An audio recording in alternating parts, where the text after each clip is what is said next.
और क्या जानकारी मिली? प्रदेश में सिर्फ 3 ही घटनाएं नहीं हैं। अत्याचार जो महिलाओं पर हैं वो लगातार बढ़ रहे हैं और जो हमारी सरकार है वो आंख मूंद कर कान बंद करके पड़ी हुई है। किसी भी प्रकार से कोई काम करने के लिए सरकार त्वरित कार्रवाइयाँ नहीं कर रही है। टोंक की घटना में अभी हम कलेक्टर साहब से भी मिले हैं। पहले पीड़ित परिवार से मिले थे, उनका मन जाना, और साथ में अभी जैसे हम कलेक्टर साहब से भी मिले थे और एसपी साहब से भी। तो हमारे मन में एक विचार था कि जो जुवेनाइल एक्ट है, जुवेनाइल जस्टिस एक्ट 2015, उसके अकॉर्डिंगली काम नहीं हो रहा है। तो जो 3 जने हैं जिनको बाल संप्रेषण गृह में भेजा गया है और उनको नाबालिग माना जा रहा है, तो वो शायद वो काम उस तरीके से नहीं हुआ कि पहले उनको कोर्ट के अंदर पेश नहीं किया गया।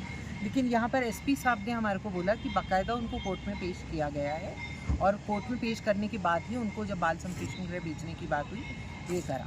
लेकिन यहाँ पर आम आदमी पार्टी का एक सवाल है कि जो बच्चा, जो नाबालिग रेप कर सकता है वो नाबालिग कैसे, और उसको किसी भी प्रकार का किसी भी प्रकार से उसका बचाव क्यों होना चाहिए।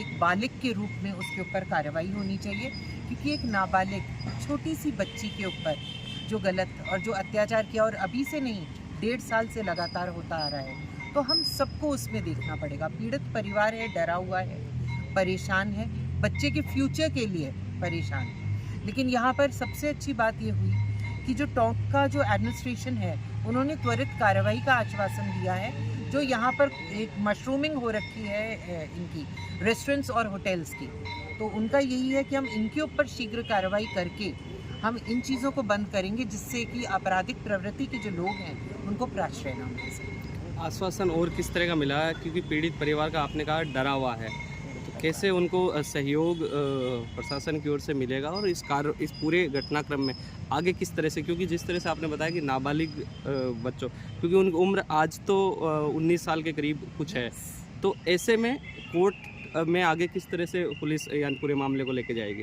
देखिए, पुलिस तो जस्टिस के लिए उन पर जस्टिस डिपार्टमेंट के ऊपर, कोर्ट के ऊपर वो रहती है। तो हमारा तो यही बोलना था कि अगर व्यक्ति पहले नाबालिग था और अब बालिग है, तो बालिग के ऊपर बालिग के रूप में कार्य किया जाना चाहिए।